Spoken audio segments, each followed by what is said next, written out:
Welcome to the Profit Talks podcast, hosted by the Orange County Inland Empire SBDC Network, funded in part by the U.S. Small Business Administration and the California Office of the Small Business Advocate. This show is the go-to resource for business owners seeking empowerment, education, and resources to succeed. Join us as we connect you with experts, share the triumphs of fellow entrepreneurs, and reveal the wealth of assistance available to you today to level up your business. So let's go. Let's dive in and learn more.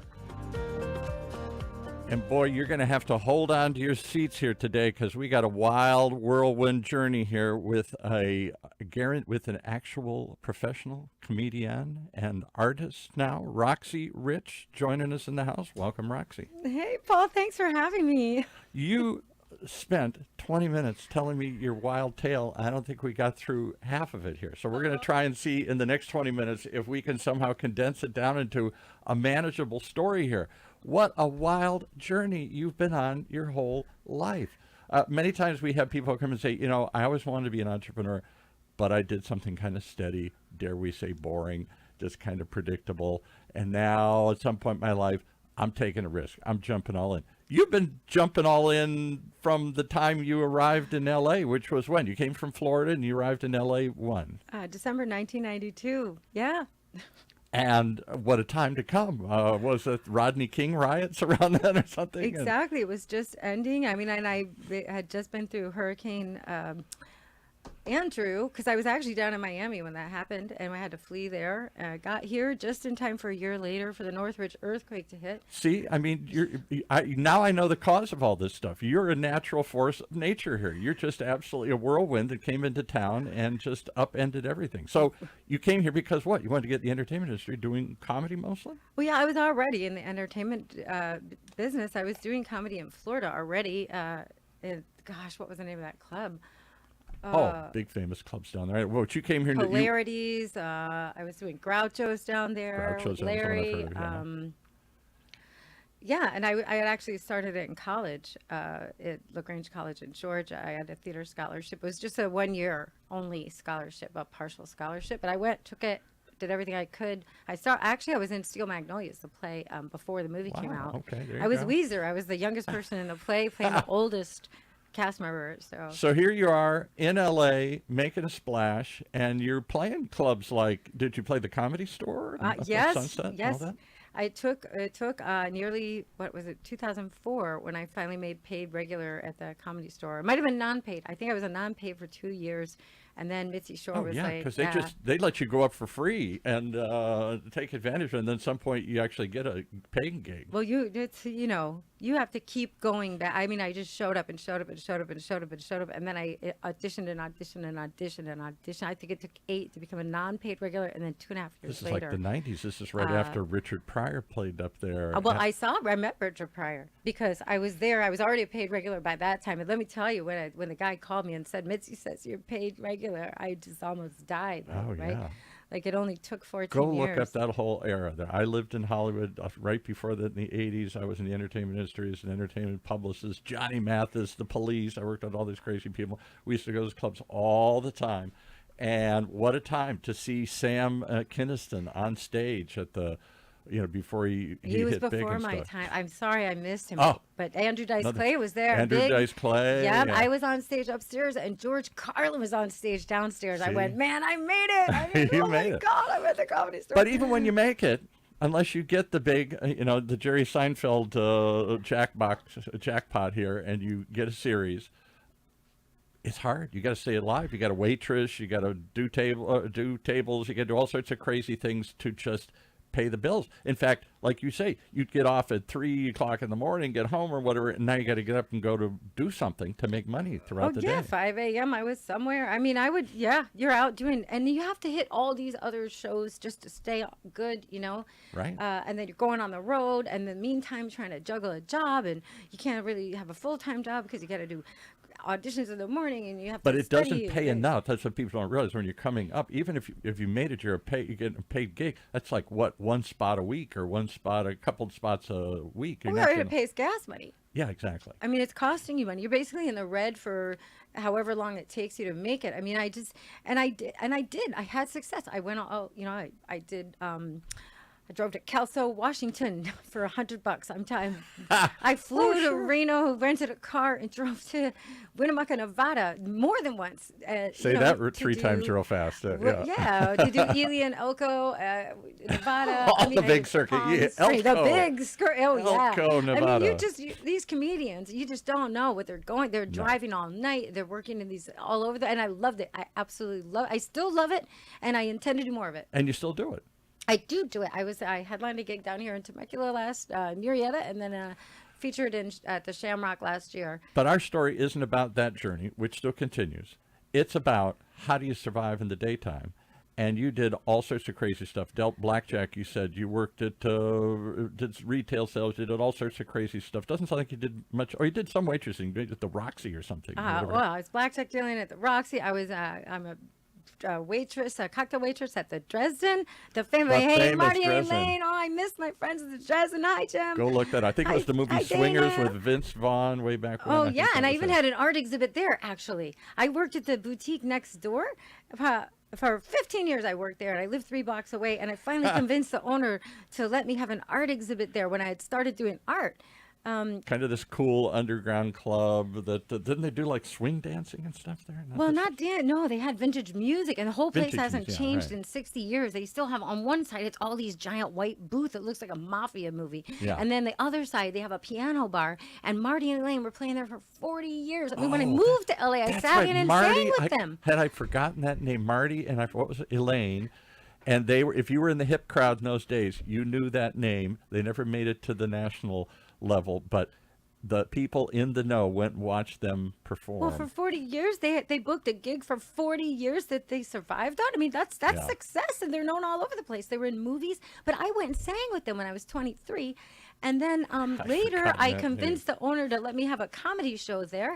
And, Alonzo Bowden, they came and did my comedy show on a Monday night at the Dresden. I had so many people hustling there. gigs was a norm for you. Where the next dollar comes was never a guarantee, but you're always out, constantly promoting yourself, always looking for new opportunities, creating something out of nothing, just like you create comedy out of just observations. Well, yeah, let me just tell you, if I couldn't get on stage, I created a show called Comedy Girlfriends. It ran for 20 years. We did shows all over the Ice House. We did a standing room only at the Ice House, standing room only at the Belly Room in the Comedy Store. I don't think people realize how hard people work to break into those areas. And it isn't just you do it and then you break through and ta-da, here I am. It never stops. You're always out looking for the next gig. You're always out trying to I heard promote yourself. Keanu Reeves had to audition to be in Something's Gotta Give. Now, this is after he had The Matrix. Oh, absolutely. Absolutely. Keanu Reeves. Yeah. Like, oh my gosh. So it never ends. I still know people from those days, not many left in those days. Most of my era moved on or moved up or died or left or whatever. But you've stuck with it. And along the way, you did some crazy things. Talk about this balloon business. Somehow you gravitated down to San Pedro, another place I lived in, kind of in the 80s and 90s, because that was like where the artsy community, it was either downtown L.A., in the old lofts and stuff, in the rundown kind of neighborhoods, the warehouses, or in San Pedro, in the warehouses, and lots of art gallery, lots of artists hanging out down there. I know it got a little more gentrified through the years, but in those days it was pretty out there. The other one is where Echo Park and everything. Oh, yeah, yeah. All right, so you gravitate down to St. Peter. You start doing balloons? You're making balloon animals and stuff here? Well, yeah, I mean, I was working, one of my part-time jobs was always working on kiosks, like sales products, pitch products. I was doing Universal City Walk, and for whatever reason, I didn't like that particular product or gig or whatever, and I saw this balloon artist, and she was doing it for donations only and making animals, and I went, I bet I could do that.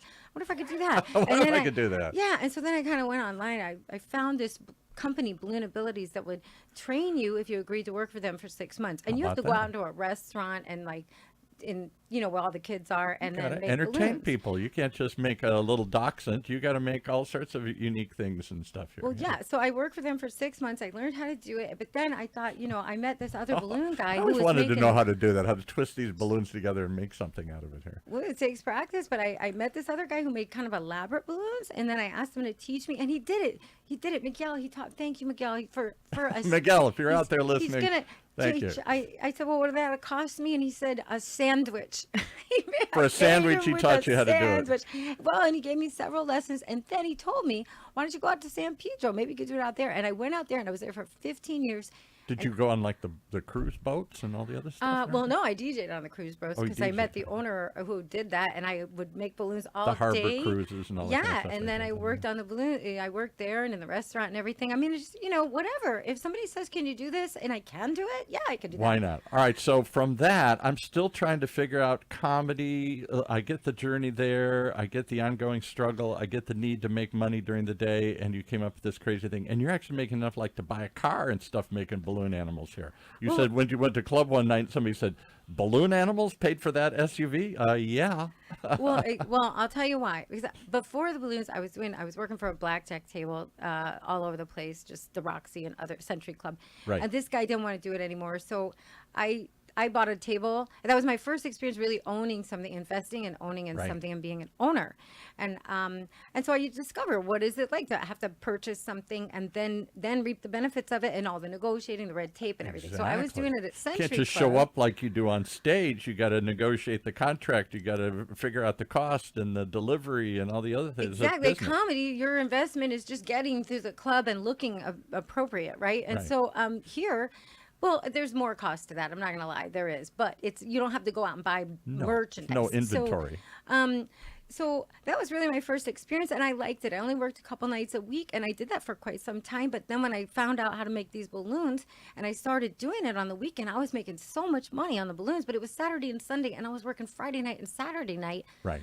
And it just became like I wasn't getting enough sleep. And so I just, sleep. At some point, You like to sleep? Come on. I didn't think anybody in Hollywood maybe ever slept. 5.5 hours a night, and that's it. But so I was up at 5 a.m. down in Los Angeles and downtown, and buying like balloons and blinking roses and stuff. And I'd be out there on location. This is a 45-minute drive from Hollywood to there, and I would work until 11 p.m. Is that where you buy all the supplies downtown at some like mart or something? Exactly, yeah. And I would go down there and make balloons, and then I learned how to make a floating fish balloon, and then I would stay and sell blinking roses at night. But I was working like 2 days a week, and holiday weekends would be 3, and then I didn't have to work like Monday through Friday because I made so much money. But I couldn't write because my hands were tired. So you would think that the business we're talking about today is a balloon business, but it's not. Somewhere along the way, a guy says, come on down to Temecula. This is even further south than San Pedro, winery country here, and you can set up a display and sell whatever you want to sell. And somewhere your passion to do art, which had always been pursuant to doing comedy, you also saw yourself as an artist and dabbled in art and was interested in art. Is that the story? Yeah, well, the first job I had when I got here was working for an artist. We did Orange County Marketplace, and I was helping him set up the booth and sell. But then later I was like, I could do that. And I just started painting, and I would like buy canvases from him and start painting. We were selling my art as well. That sounds like you were trained in theater arts. No, not really. No, I was trained in theater arts. So I just started painting. And excuse me, I'm going to cough. Sorry about that. So, I'm glad you coughed to take a breath there, because this is going so fast. So we're hitting them with a fire hose of stuff here. So you come to Hollywood and you do anything you can, and you're on stage at the Comedy Store, and meanwhile in the morning you're running down and getting supplies in downtown LA and flowers and balloons and selling those. And the guy says, come to Temecula. And you said, what the heck? Why not? Well, I had been painting when I first got here for 5 years. That was my weekend job before all this other stuff happened, and I was doing comedy. And so I really did enjoy that. And unfortunately, he passed away, and that's how I wound up doing all these other things, working retail and everything. The guy you were working for passed away. The artist passed away, Mark Magavero, and he was a dear friend of mine, great artist. And so later, when I kept thinking, like, I love the balloons, I love comedy, obviously, but I need to do something, because in San Pedro, remember a few years back, Long Beach Harbor Department decided to gentrify it.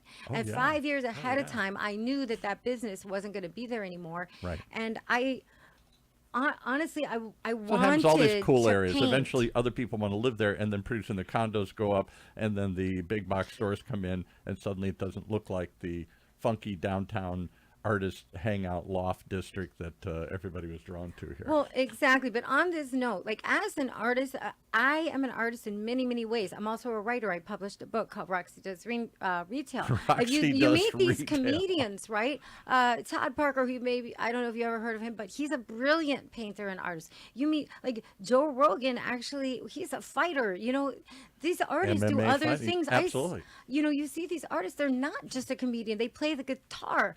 Well, partly because they have to, and paint. partly because of a passion to do lots of things. If you like one creative thing, you Well, like lots of creative things. Look at Johnny Depp. He wanted to be a musician. For the Oh, longest poor time. guy. He's an actor. You know what I mean? He Yeah. makes billions of dollars. But, you know, it's But like, still, every time he gets to, he goes out and plays and with right, little but bands and they're stuff. talented in other ways. And I was a talented painter, and I'm a talented writer, and I'm a talented comedian, and I always wanted to start painting again. And so when I knew that was going to happen in San Pedro, I was trying to find out where I could go to paint. And there's a lot of red tape in LA, and I looked at all the markets, Orange County Marketplace again, and I was just looking for this, and it came to me.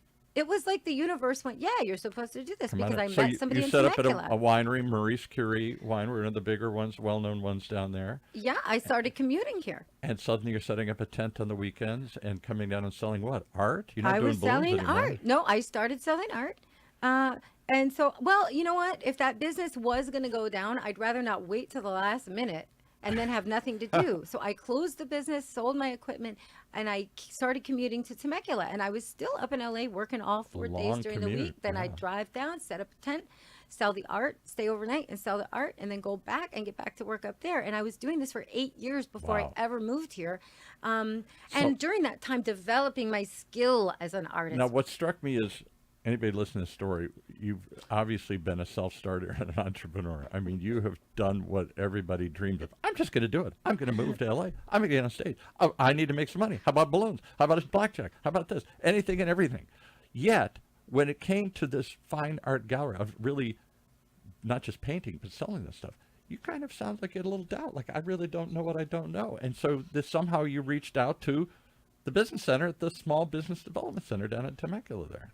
Well, I did because I'd had an Etsy shop for a long time, and I really On needed to Etsy? go Yeah, right. Etsy. Well, the thing is that at some point, you know, you're getting older, and you need to have some form of income that's going Older, to you got be more energy than forever. any 20-year-old I've ever seen Well, here. thank you very much, Paul. I hope so. I certainly hope so. So, well, Put a bubble around it here to contain the energy from blowing up the studio here. All right. Well, I'll tell you, I mean, definitely my art is a passion. I definitely wanted to paint, and I wanted to become, if I'm going to do something, I'm doing it all the way. So I'm going to become a 100% professional. Like I Right. did with the balloons. I mean, people at the Grammys bought my balloons. I deliver balloons to huge celebrities. And so I did it the most professional way, just like I did with comedy. I'm not a professional till I headlined in Vegas, and I did it. And you know what I mean? I made paid Yeah. regular at the Comedy Store. I'm going And to that's be. quite a statement, because I know many people, me included, that sort of dabbled in it but never really pursued it 100% like Well, you know, did. if you could get paid and you could headline in Vegas, and you could, you know, I mean, a lot of my friends are famous, and but I don't try and hit them up because they're just trying to keep their job. You know what I mean? Yeah. I was Oh, like, yeah. No so- guarantee you'll have it tomorrow. Exactly. All right. So- So the SBDC did what for you? At some point you said, I maybe need a little business help. I've been just scattered all of this stuff, making these things up, making it up as I go along. Maybe I need to make a little more plan. Maybe I need to have a little more. Eventually, I might want to have a location. I might want to have a permanent gallery. I need leases. I need licenses. I need et cetera, et cetera. Well, I need a business exactly. plan. I need other sorts of things here. Yeah. Well, exactly. At some point, you actually have a business, and either you're going to expand it or you're going to collapse it. So Right. I wanted to expand it. I'd had Etsy, and you know, I'm finding this kind of thing. I want to open a shop, right? Right. I mean, and I'm very fortunate because I actually have I have a place now at a different winery, Gershon Bacchus Vintners, who's Say that one again. You said basically- that one so fast. I know. Oh, Gershon Bacchus Vintners, GBV winery on the Deep Portola Wine Trail, and they're just the nicest people, and they make the best wine, and they have beautiful views. And they actually, I met them by circumstance, and they invited me up to do art there, and I've actually been there for several years during the off wedding season. I have a little space where I have a gallery and gift shop. So we're down to the last couple of minutes. Yeah. What could be hours of conversation here? sorry, Let's yeah. see if we can wrap it up. What did the SBDC do for you, and what do they continue to do for you as you build this new fine art gallery? Well, business. I needed help. How do I get a loan? Should I become an LLC? Right. How do I get a business license properly? Right. And I went to this seminar. I Business wound up at license. the I'm wrong selling one, balloons on the right? weekend. I don't need a business Oh, license. but you do. You need an EIN. You need a tax number. And so Yeah, look I at went you. to this one, and then I went to a second one, and I learned all about credit and how you get loans and how you can't get loans. I found out I'm not getting a loan anytime soon. They're like, you have to. How much? What is the government looking for if they're going to give you a grant? If you're going to give you a loan? And so this was extremely educational for me. And then this woman actually, I wish I could remember her name because she was very helpful. But she sent me to a guy named Nathaniel Quinn, who is a website developer. And she said, the city can help you with that. And I get a Zoom call with this guy every couple of weeks because, when you can't just paint. You have to become a video maker on Instagram, a social media expert. A marketing person.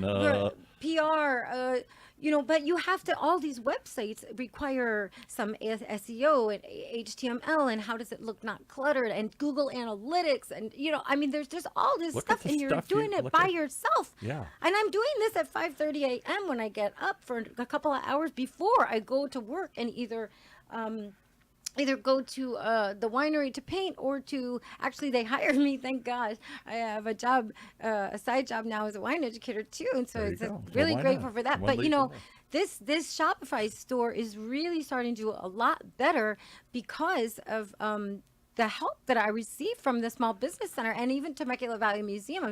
I just had a solo exhibit at the Merc, thanks to them. That was really cool. And one painting in Madrid at the Madrid Station exhibit right now. But this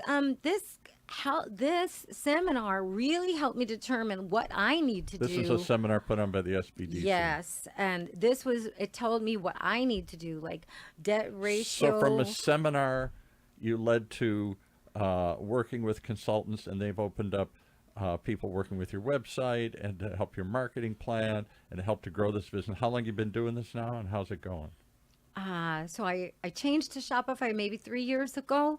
And the first year I really had a difficult time. But since I had this guy helping me, everything's going well. The stats are going up. I have a plan. Every time I talk to him, we'll work over either analytics or how we need to clean it up and make it more user friendly. This is some guy with the SBDC. And, Nathaniel Quinn, I think is his name. And he's really helped me a lot. I'm so grateful. All right. Well, I wish we could go on and on, but the time has flown by like the last few years of your life, just a whirlwind. You arrived after a hurricane and after riots and earthquakes, and it seems like it's been shaken ever since. But somehow you've not just survived, you've thrived, and along the way grown and tried other crazy things none of us could even imagine, including the life of an artist, which has now turned into a business online and in retail and other things. And I'm just amazed. You are an inspiration to anybody who says, I can't do it. I just can't do it.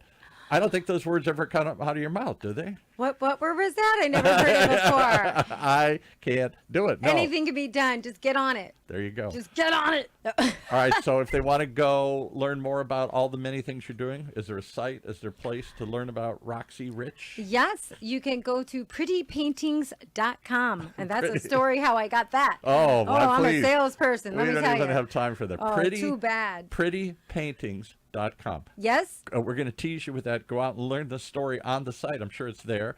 And any place you're still promoting, doing comedy or any other crazy things you want to Well, I actually just need to get back on stage. I'm so busy sometimes I come home and collapse, but I need to get out on stage and get the dust off, right? Because you get a little rusty if you haven't been out there for a minute. I think so. All right. Well, thank you so much. You drove in from Temecula all the way to Irvine here to come and join us. Thank you so much for being Paul. here.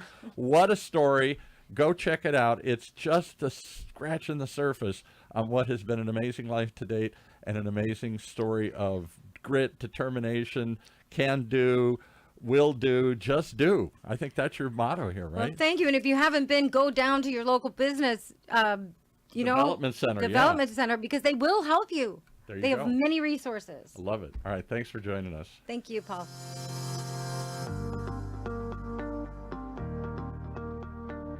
As we conclude another episode of the Profit Talks podcast, we hope we've empowered your entrepreneurial spirit. Reach out to us to connect with our experts, and let's take your business to the next level. Keep those dreams alive, keep pushing forward, and stay tuned for more. And if you liked what you heard in today's podcast and you want your business to reach new heights, just contact us at profittalkspodcast.org or call us at 1-800-616-7232. That's 1-800-616-7232. So until next time, keep thriving.